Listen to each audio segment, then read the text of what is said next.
Vamos a conversar con el doctor Eduardo Ojeda, médico pediatra, ¿no? Sobre el tema de la vacuna pediátrica y la situación del COVID-19 en los niños aquí en nuestra ciudad.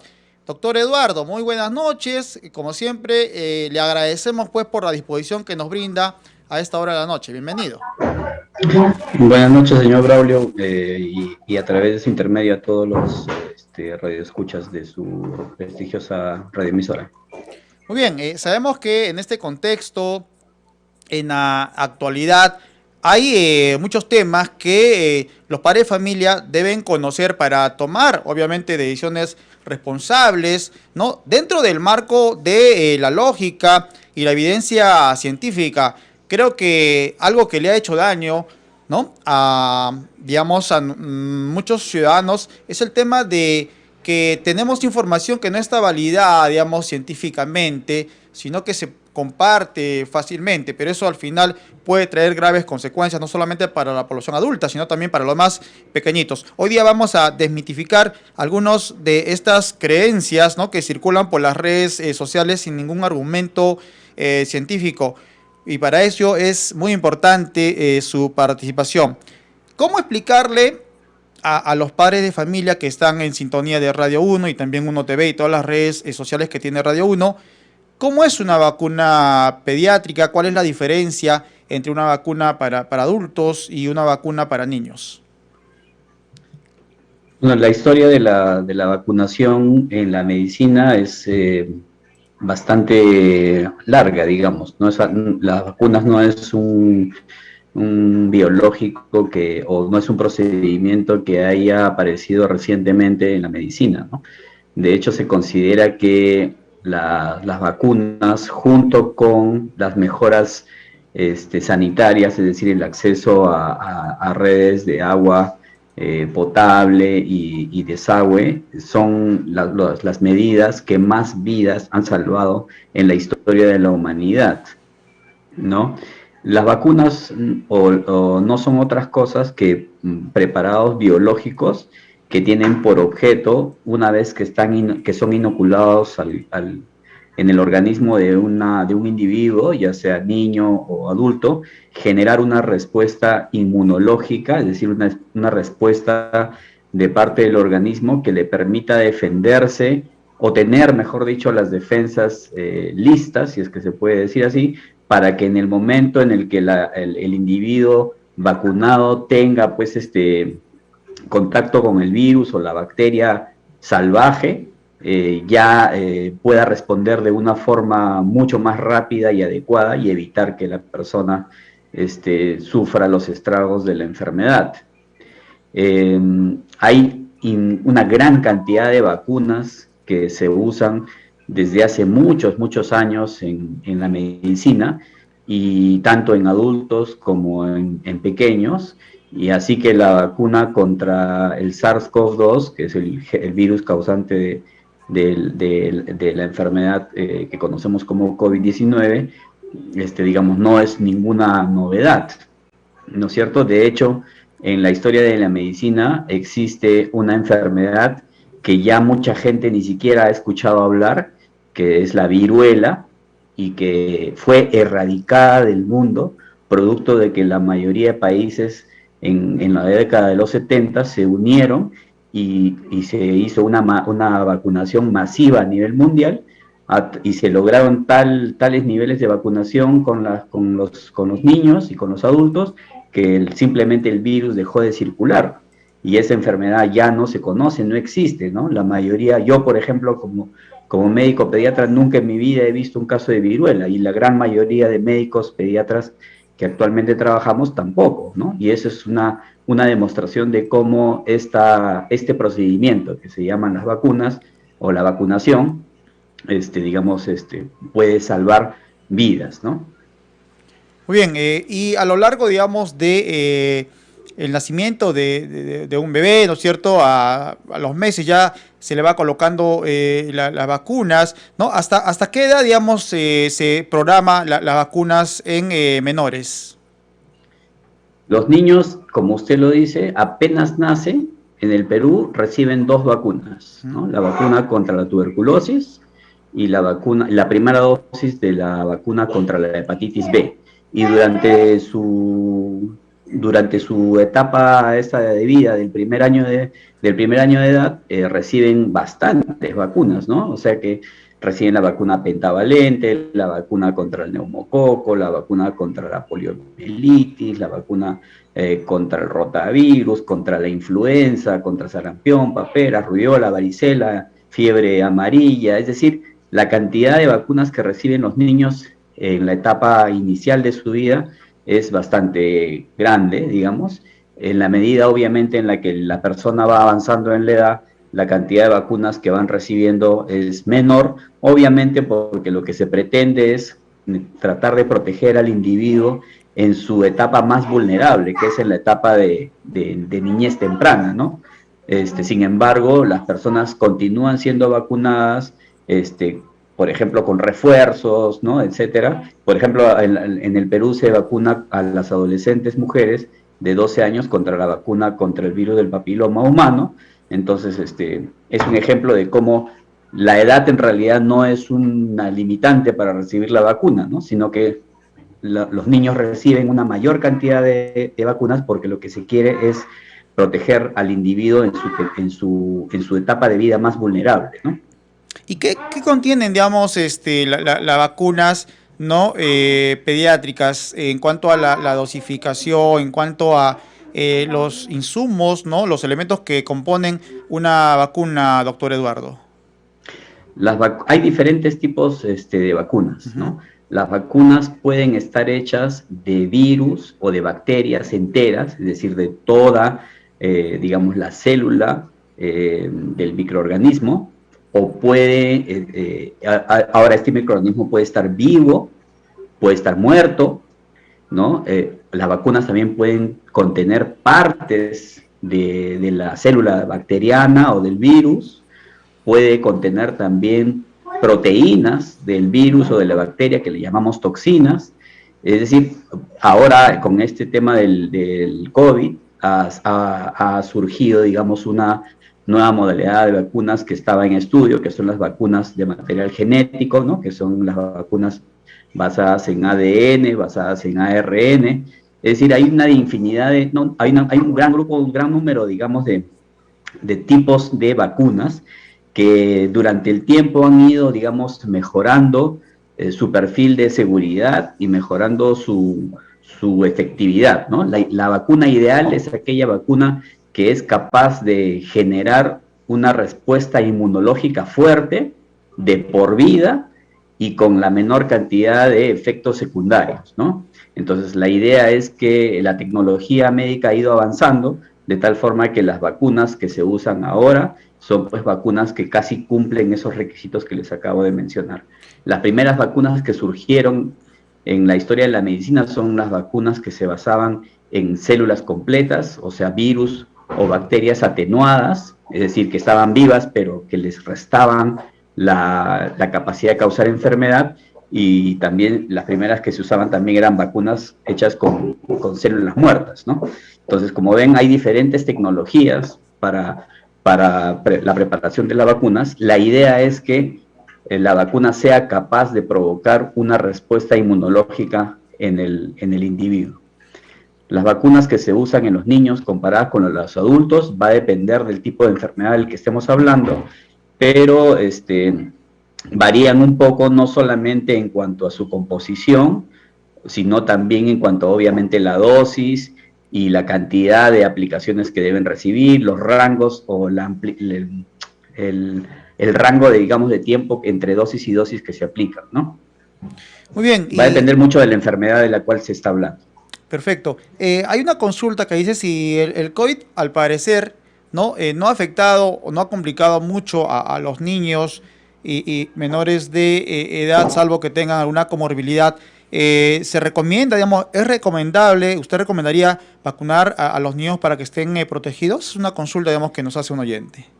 Esa es digamos, una frase que la he escuchado mencionar con bastante frecuencia, pero lamentablemente tengo que decir que no es del todo cierta. O sea, Obviamente, si comparamos a la cantidad de adultos enfermos con la cantidad de niños enfermos, probablemente hay una diferencia en el sentido de que los adultos son más susceptibles, pero Ya. si uno revisa con números absolutos la cantidad de niños fallecidos a nivel nacional, vamos a ver que no es,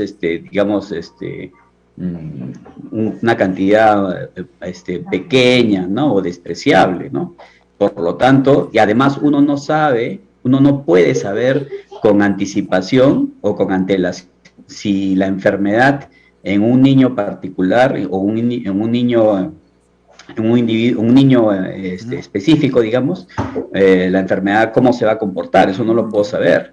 Hay factores de riesgo, o sea, hay condiciones que pueden hacer que un niño tenga un cuadro más severo, ¿no? Son los niños menores de 1 año, o los niños que tienen alguna comorbilidad previa, o los niños que tienen alguna inmunosupresión, es decir, que las defensas están disminuidas, ya sea por alguna enfermedad o porque están recibiendo algún tipo de medicación específica, pero esos son factores de riesgo. Eso no significa que un niño que no tiene esos factores de riesgo no va a ponerse grave. Entonces, uno de antemano no puede saber, digamos, cómo se va a comportar la enfermedad en tal o cual niño. Por lo tanto, la recomendación es de vacunar, ¿no? Además, también lo que queremos es interrumpir la cadena de transmisión, y los niños también, por supuesto, que pueden contagiar a otras personas, ¿no? Entonces, si vacunamos a la mayor cantidad de población, incluyendo al grupo pediátrico, la transmisión de la enfermedad se va a cortar, y obviamente esta pandemia que nos tiene agobiados desde todo punto de vista va a ceder y va a culminar, ¿no? Muy bien, si le parece, vamos con algunas consultas de la población que me parecen importantísimas a solverlas, aprovechando la participación, ¿no? Y reiterando las gracias por ello. Eh, ¿Existen efectos secundarios de la vacuna en los niños autistas? Pregunta el señor Mauro González. Todas las vacunas tienen efectos secundarios de diverso tipo.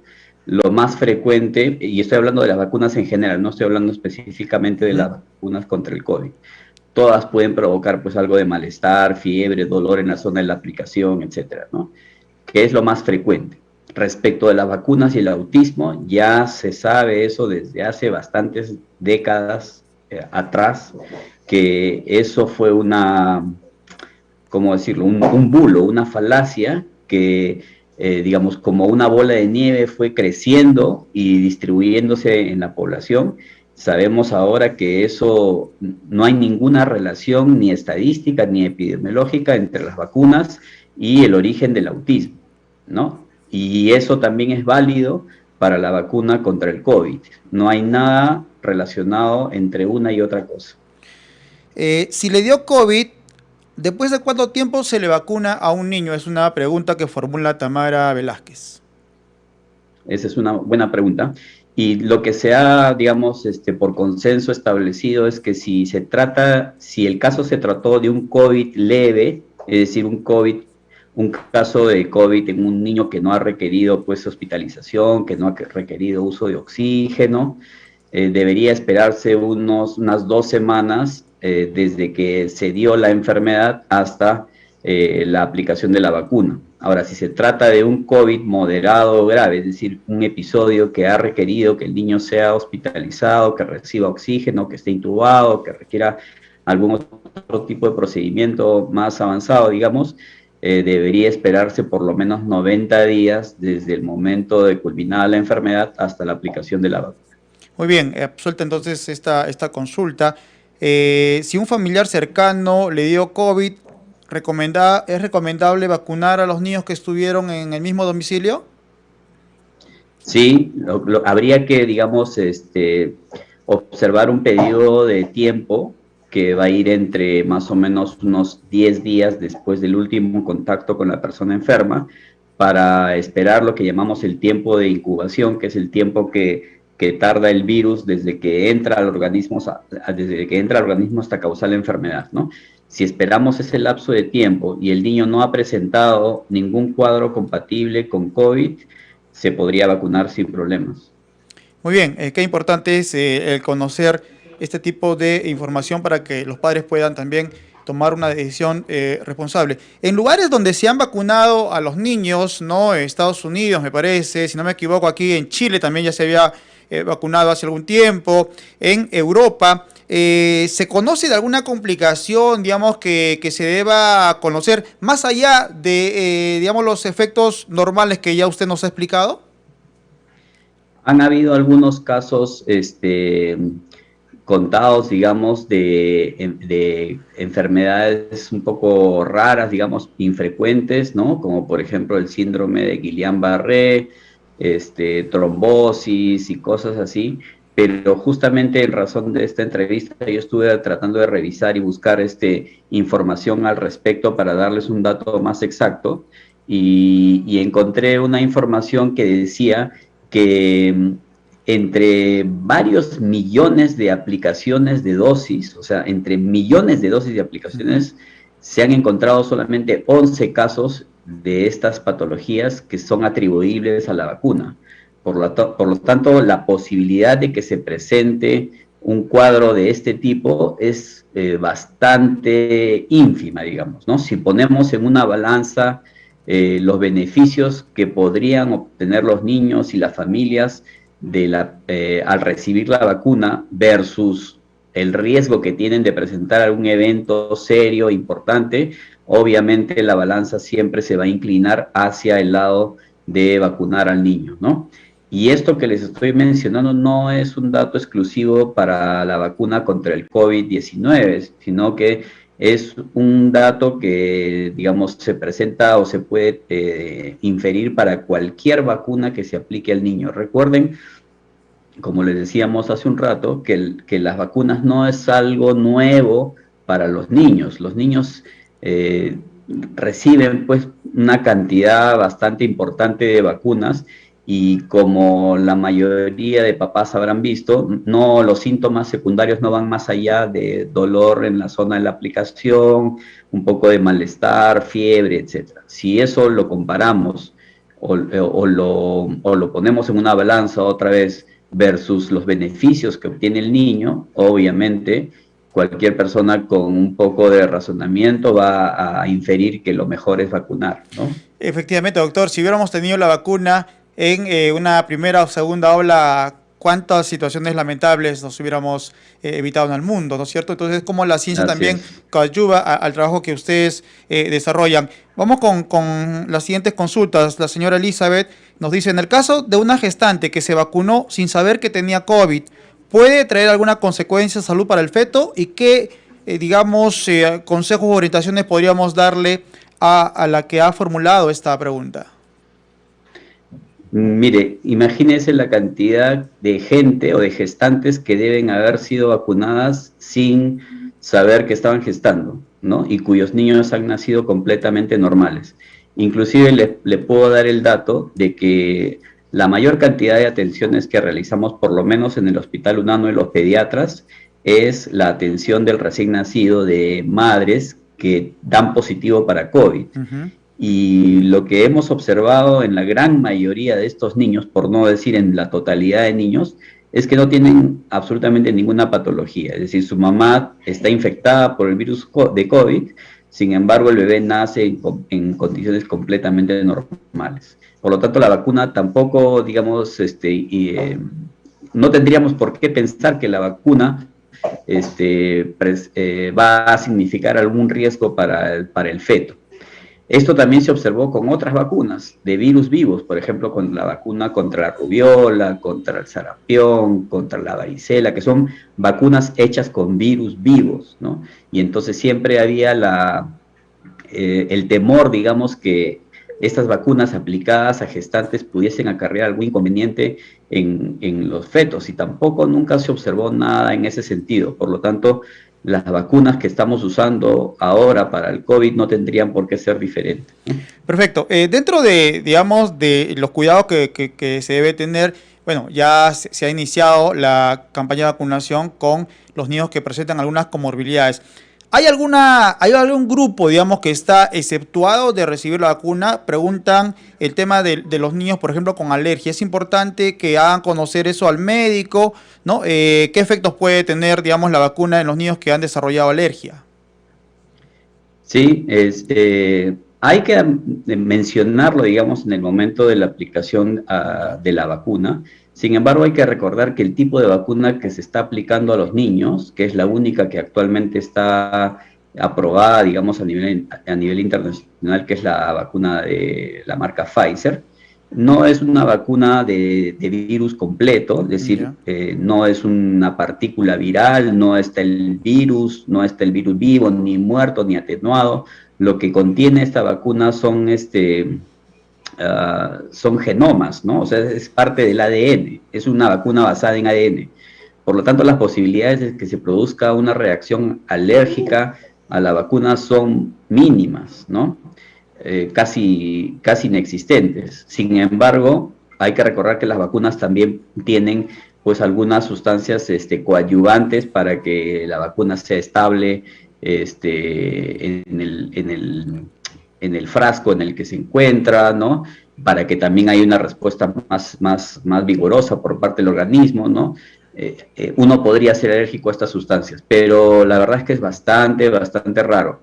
En todo caso, el protocolo de aplicación de la vacuna incluye un tiempo de observación en el momento post-vacunal, es decir, la persona recibe la vacuna y debe quedarse en la zona donde fue aplicada la vacuna, en la institución, por lo menos por unos 20 a 30 minutos para observar si hubiese alguna reacción. Y si es que esta se dase, obviamente poder recibir la atención inmediata que corresponda, ¿no? Sin embargo, de la experiencia que se tiene con la aplicación con los adultos, no se ha observado, digamos, eventos que requieran un mayor cuidado en ese sentido, ¿no? Muy bien, continuamos con las preguntas. Esta vez Elizabeth nos hace una consulta. ¿Un niño de 8 años con sobrepeso tendría alguna complicación, un efecto secundario? Gracias por la respuesta. No, ninguno. O sea, los niños felizmente el sobrepeso y la obesidad tampoco es un factor de riesgo en los niños, ¿ah? Para hacer COVID grave y menos aún para recibir la vacuna, así que no hay ningún problema. Perfecto. Si se tiene resfrío, un niño está con resfrío, una tos, ¿se puede vacunar? ¿Debe hacerse la prueba? ¿Debe informar al médico? Debe informarlo y para estar seguros que no tiene COVID, para empezar, porque recuerden que los signos o sí, los síntomas de COVID en los niños son casi indistinguibles del resfrío, ¿no? O sea, el niño va a tener fiebre, dolor de cabeza, malestar, mocos, tos, dolor de abdomen, vómitos, diarrea, ¿no?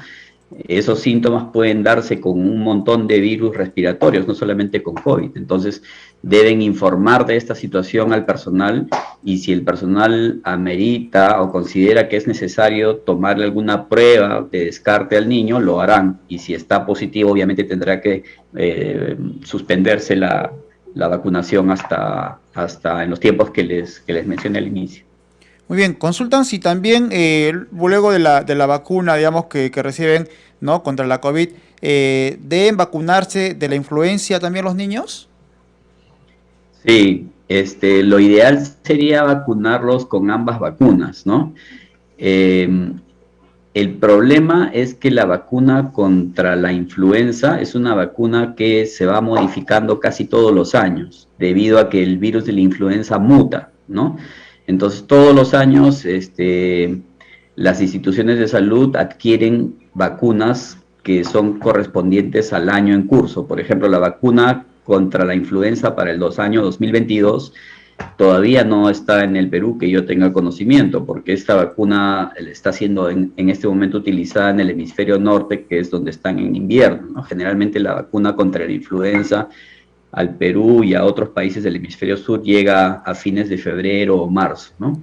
Entonces, lo ideal sería, claro, vacunar al niño al mismo tiempo contra el COVID y contra la influenza, pero me temo que va a ser un poco difícil de adquirir la vacuna de influenza para el año 2022.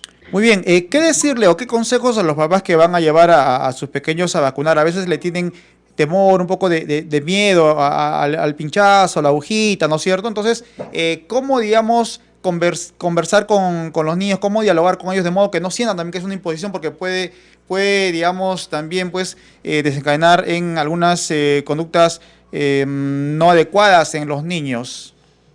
Sí, claro. Bueno, hay que tener un poco de empatía con los niños, lo ideal sería de que el niño acuda a la vacunación sabiendo qué es lo que se va a hacer con él, ¿no? Los papás tienen que conversar con su niño previamente, o su niño o su niña, ¿no? Explicarle de qué se trata, explicarle de que va a recibir una vacuna a través de un pinchazo, digamos, que le va a doler, ¿no? Pero que es un dolor que no es muy intenso, es tolerable, y que esto va a tener beneficios para su salud. Obviamente hay que usar las palabras adecuadas para cada edad específica, ¿no? Bien, ¿Qué es lo que va a ocurrir con él, ¿no? muy bien, qué importante eso de ser empático con los niños. Nos consultan también si antes de la vacuna hay tal vez alguna crema, un ungüento que se pueda recomendar para colocar en el lugar, digamos, donde va a ser vacunado. No, lamentablemente no existe nada parecido. En algún momento, hace algunos años, se sugería administrar paracetamol previamente a la vacunación con el afán de que los efectos secundarios como dolor, fiebre no sean tan intensos, pero la verdad es que ahora la evidencia científica que hay en ese sentido nos hace obviar esa recomendación, ¿no? El paracetamol o cualquier otro medicamento para la fiebre hay que dárselo al niño solo si es que se presenta algún efecto secundario. No se puede dar, digamos, de forma preventiva, ¿no? De la misma forma es que tampoco hay cremas ni pomadas que se puedan usar antes de la aplicación. Perfecto. Nos consultan si un niño no presenta síntomas de COVID y se vacunó contra el COVID, ¿es efectiva la vacuna? Yo creo que esta pregunta hace referencia a que, digamos, en casa haya habido algún contagio, ¿no? Si no presenta síntomas de Claro. COVID. No va a pasar gran cosa en realidad. Lo que va a pasar es que el organismo del niño va a generar defensas contra el virus salvaje, ¿no? No el de la vacuna, ¿no? Y bueno, tendrá que esperar a que el cuadro remita en forma espontánea y tendrá que esperar unas cuantas semanas. Yo creo que justo hoy día estuve revisando ese tema y hay una modificación respecto de las indicaciones para estos casos en particular que les da COVID al niño cuando son vacunados o inmediatamente después de haber recibido la primera dosis. Hay que esperar entre 4 a 8 semanas para recibir la siguiente dosis, ¿no? Pero Entonces, en sí. el sentido de que vaya a empeorar el cuadro, la aplicación de la vacuna, no hay nada de eso. Muy bien, es importante entonces esa recomendación. Si en la casa hay personas que están con gripe, con tos, de alguna manera tener precaución, digamos, o comunicar eso al momento de la vacunación, ¿no? Siempre es importante informar, digamos, a ciencia cierta. Doctor, digamos, los cuidados luego de haber recibido la vacunación en cuanto a nuestros niños de 5 a 11 años, ¿qué es lo que deben evitar ingerir, consumir, qué alimentos, qué cuidados deben tener en el hogar? Ya, esa es una buena pregunta porque también hay bastantes mitos alrededor de estos, ¿no? Y no solamente de esta vacuna, sino de otras varias, ¿no? He escuchado que, por ejemplo, les recomiendan a las mamás que el niño no debe bañarse 2, 3 días, que no debe comer tal o cual cosa porque la vacuna no sé qué. La verdad es que no existe ninguna evidencia para eso, es decir, el niño debe recibir su vacuna y hacer luego su vida normal, es decir, puede recibir los alimentos que normalmente recibe. Si desea consumir o le toca consumir pescado en la casa, lo puede hacer. Si tiene que comer chancho, lo puede hacer, ¿no? Obviamente en esta temporada de tanto calor el niño tiene que ser bañado normalmente, no hay ninguna razón para no bañar a un niño después de la aplicación de la vacuna, ¿no? Es decir, el niño tiene que hacer su vida normal. Lo único que sí hay que estar atentos a si presenta fiebre o dolor o malestar, y si es que fuese así, se le puede administrar un antipirético, no sea un medicamento para la fiebre o para el dolor. De los más usados son el paracetamol, el metamizol o el ibuprofeno, ¿no? La recomendación que se hizo a los adultos era que se vacunen, digamos, sobre todo en el brazo que no utilizan, ¿no? En la mano que no utilizan. ¿Se recomienda lo mismo, digamos, para también los menores? Claro, ¿no? Porque puede haber, pues, como es una aplicación intramuscular, es decir, la vacuna va a ir directamente al músculo, va a generarse un proceso inflamatorio en el músculo y eso va a dar dolor, pues, durante algunos días, ¿no?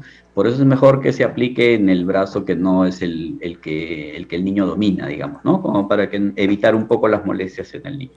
Muy bien, bueno, hay obviamente un grupo de la población que tiene algunas discrepancias en el tema de la vacunación. Preguntan, por ejemplo, en esto de retorno a las labores presenciales, ¿cómo puede afectar en un salón si hay niños que, por ejemplo, un grupo de niños que se han vacunado, que están asistiendo a clases, contra un grupo de niños que no se han vacunado, digamos? ¿Qué complicaciones pueden contagiar, digamos, también a sus compañeros? O sea, yo me imagino que los más perjudicados podrían ser los niños que no se han vacunado, pero ¿qué complicaciones puede traer esto?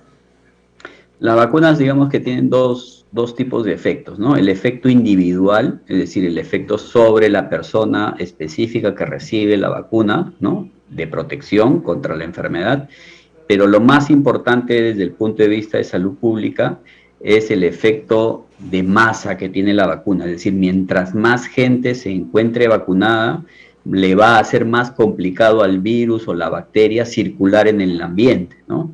Por lo tanto, si vacunamos a un grupo de niños muy pequeño, ¿no? No alcanzamos, pues, qué sé yo, ni el 50, 60%, no vamos a poder interrumpir la transmisión del virus en la población.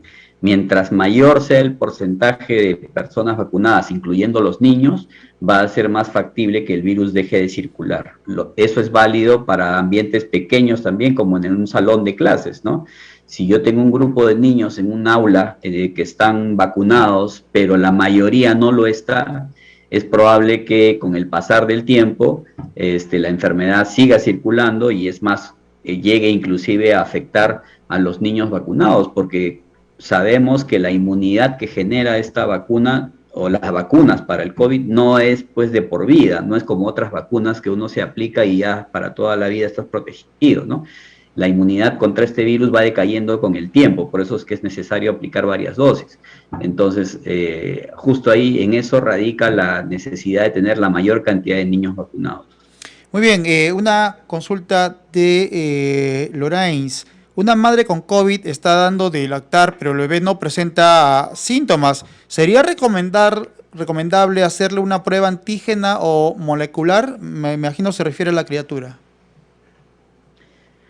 Ya, respecto de las pruebas, en general no se recomienda realizar pruebas ni antigénicas ni moleculares a los Ya. niños con sospecha de COVID o que tengan síntomas compatibles con COVID, porque son pruebas bastante dolorosas, como sabrán la mayoría de los que Ya. les han hecho estas pruebas, y en los niños hay una tasa nada despreciable, digamos, de de falsos negativos, es decir, de resultados de pruebas que salen negativos aun cuando el niño tiene la enfermedad. Por lo tanto, no recomendamos que los niños que se haga pruebas a los niños, a no ser que se trate de cuadros graves, cuadros que requieran hospitalización o casos específicos epidemiológicos, ¿no?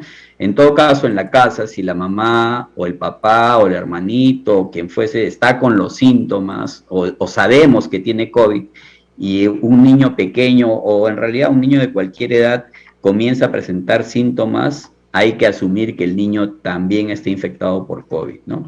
Ahora, respecto de las mamás con COVID que lactan a sus bebés, hay que recordar que lo pueden hacer, no hay ningún problema, pero tienen que hacerlo con las medidas de bioseguridad del caso, es decir, la mamá tiene que lavarse las manos constantemente antes de manipular a su bebé y tiene que lactarlo siempre con el uso de la mascarilla para evitar que el bebé se contagie, ¿no? Perfecto. Ahora, bueno, si no hubiera alguna consulta más, porque en realidad el tema ha estado muy interesante, agradecen las respuestas que ha brindado usted, digamos, todas las personas que han hecho la consulta. Podríamos pasar al tema de la situación del COVID-19 en nuestros niños. ¿Qué se ha encontrado, doctor Eduardo, en el tema de la situación del COVID-19 aquí en nuestra ciudad? A ver, lo que tenemos, yo voy a hablar respecto de la situación del hospital que es donde laboro, Ujú. del Hospital Unanue. En el Hospital Unano tenemos un área diferenciada de atención, que es el área de COVID, y donde nuestra mayor cantidad de atenciones a la edad pediátrica se ha dado en niños recién nacidos Ya. cuyas madres dieron positivo para alguna prueba de COVID en el momento del parto, ¿no? Como le decía hace un rato, se trata de recién nacidos que en su gran mayoría de casos han sido niños completamente normales, Ujú. que no han presentado ninguna patología y que han sido dados de alta de esa área, del área COVID, sin ningún problema para seguir lactando a su mamá en casa. Por supuesto que hemos tenido algunos casos de COVID de moderada y severa intensidad, hospitalizados. Inclusive hemos tenido un caso de la enfermedad esta de Kawasaki-like, no sé si han escuchado hablar de esa, que también se resolvió o sea, se resolvió favorablemente para la salud del muchacho. El muchacho es un muchachito de 11 años que se recuperó completamente. También, lamentablemente, hemos tenido algunos fallecimientos en niños, pero se han tratado de niños que tenían alguna comorbilidad y que, lamentablemente, en aquellos momentos, era el tiempo de la primera y segunda ola, no habían podido ser vacunados, obviamente, porque no había la vacuna disponible. Quizás si hubiesen podido ser vacunados, hubiesen podido sobrevivir, digamos, ¿no? Hemos tenido también, en esta tercera ola, sí estamos observando un incremento de consultas con niños con síntomas compatibles con COVID, con fiebre. Lo que estamos observando que es que el cuadro se caracteriza por fiebre de varios días de duración, fiebre alta, ¿no? 39, 40 grados, de 2, 3 días de duración, con mucho dolor de cabeza, malestar general, síntomas respiratorios como mocos, estornudos, tos, dolor de garganta, disfonía, o sea, voz ronca, algunos niños con croup, es decir, con laringitis, y también lo que estamos observando es la presencia de vómitos, diarrea, dolor abdominal, ¿no? Sin embargo, les vuelvo a repetir que se trata en la gran mayoría de casos de situaciones leves que pueden ser manejadas en casa. Perfecto. Sin embargo, estamos obviamente preparados en el hospital por lo menos para responder a la situación en la que incrementen los casos graves, ¿no? Claro, no confiándose también por el tema de No, claro. que los niños, tal vez esa creencia, ¿no? Que no le va a afectar, pero uno nunca sabe al fin, no deben exponerse, digamos, si no hay necesidad. Bueno, consultan si la mamá está embarazada y le dio COVID. Tengo todos los síntomas, estoy gestando, tengo 4 meses, no sé qué hacer, no sé qué tomar, dice la consulta.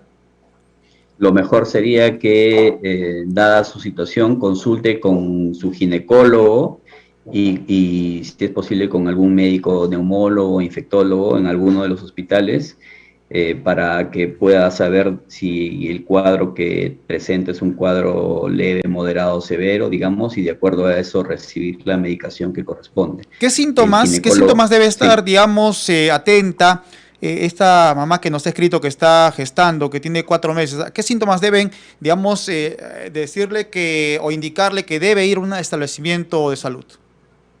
La persistencia de la fiebre, es decir, digamos, episodios de fiebre que duren más allá de 72 horas, Ya. mucho dolor en el pecho, sensación de falta de aire para respirar, ¿no? O la incapacidad para consumir alimentos por vómitos excesivos, ¿no? El hecho de encontrarse con mucho malestar, mucho decaimiento, respecto del área obstétrica, digamos, sentir que el bebé se mueve menos, ¿no? O si presenta sangrado, ¿no? Tratándose de una gestante, yo creo que obviamente tienen prioridad en la Ujú. atención y deberían acudir al centro de salud que está más cerca de su casa para que puedan ser evaluadas adecuadamente, ¿no? Automedicarse en estos casos no es aconsejable. Así sea un No, antipirético. nunca. Bueno, los antipiréticos pueden ser, o puede tomar Ya, paracetamol sin ningún problema, eso no va a afectar a su bebé, ya. pero más allá de eso, hidratarse, eso sí, tomar bastante líquidos y acudir por consulta, ¿no? Nunca la automedicación es recomendable ni para esta ni para ninguna enfermedad, ¿no? Muy bien. ¿Qué recomendación a los padres de familia o recordarles, ¿no? El tema de la alimentación de nuestros niños? Obviamente van a estar con sus vacunas, pero al margen de ello también, cómo debe ser la alimentación, no solamente por el caso de la pandemia, pero en general para que nuestros niños estén saludables. Creo que habían situaciones en donde se ha hecho una consulta acerca de niños con obesidad, sobrepeso o algunas enfermedades como diabetes. ¿Cómo debe ser la alimentación en nuestros niños, doctor Eduardo? Eh, en particular para el COVID no hay nada específico, es decir, el niño tiene que consumir alimentos en forma normal, la alimentación tiene que ser lo más variada posible, es decir, la dieta tiene que incluir todo tipo de carnes, pescado, tiene que incluir proteínas de origen vegetal como las menestras, tiene que incluir todo tipo de frutas, verduras, cereales, tubérculos. Felizmente estamos en un país, digamos, donde tenemos una gran variedad de ingredientes que pueden formar parte de nuestra dieta, ¿no? Lo que sí observamos lamentablemente en nuestra región es que hay un gran porcentaje de niños que sufren de sobrepeso y obesidad. Obviamente el exceso de alimentación, principalmente de alimentos no saludables, son los que son la causa de este problema, ¿no? También es cierto que hemos visto que durante el confinamiento que hemos tenido por la pandemia, los niños han dejado de hacer actividad física, que ya hacían poca, ahora con el confinamiento peor, y lo que hemos visto sí pues es un incremento de las tasas de sobrepeso y obesidad. Los papás tienen que prestar mucha atención a esto, ¿no? Tratar de tener una alimentación saludable, y no solamente esta alimentación debe, digamos, tomar en cuenta al niño, sino que toda la familia tiene que alimentarse en forma saludable, ¿no? No porque no le van a pedir solamente al niño que coma saludable y el resto de la familia pues come lo que le viene en gana. Obviamente eso no va a poder ser sostenible en el tiempo, ¿no? Y en la medida de lo posible y haciendo caso a todas las restricciones que hay, tener algo de actividad física, ¿no? Salir, llevar al niño a ambientes abiertos, a que practiquen algo de caminata, bicicleta o actividades que no requieran pues estar conglomerados en ambientes cerrados, pero que sí contribuyan a la salud del niño, ¿no? Perfecto. Nos consulta una madre de familia si, bueno, esta pandemia nos ha enseñado algo, que tenemos que cambiar nuestros hábitos alimenticios y mejorar nuestra nutrición. O sea, no es un gasto, es una inversión que nos va a dar grandes beneficios, grandes resultados.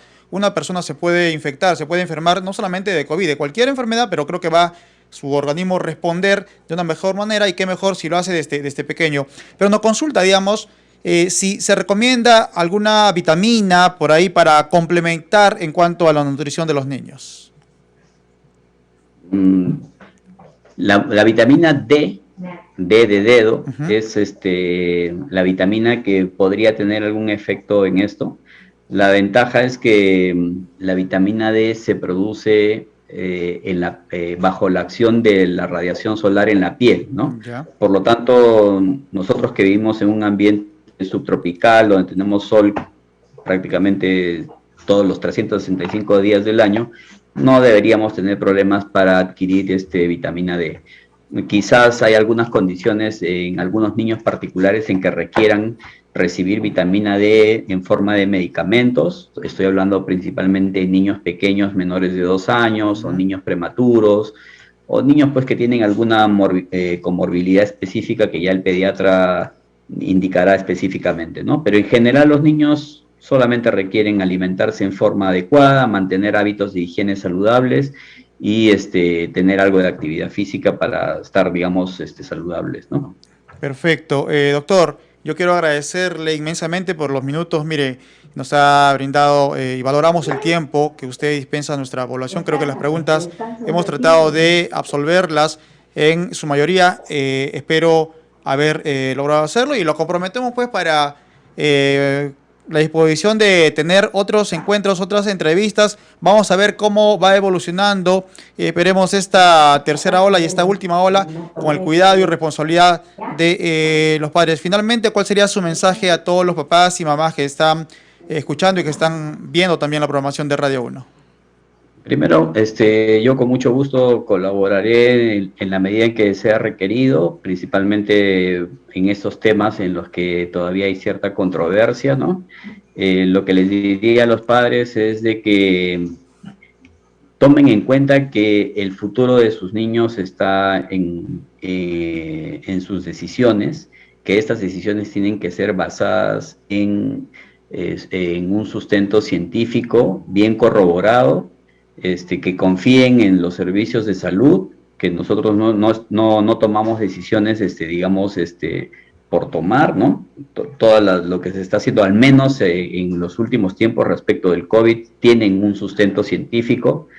Y en lo que respecta específicamente al tema de las vacunas, que no tengan miedo, al contrario, las vacunas salvan vidas, es como les decía, al igual que el acceso al agua saludable, es una de las medidas que más vidas ha salvado a nivel de la humanidad, ¿no?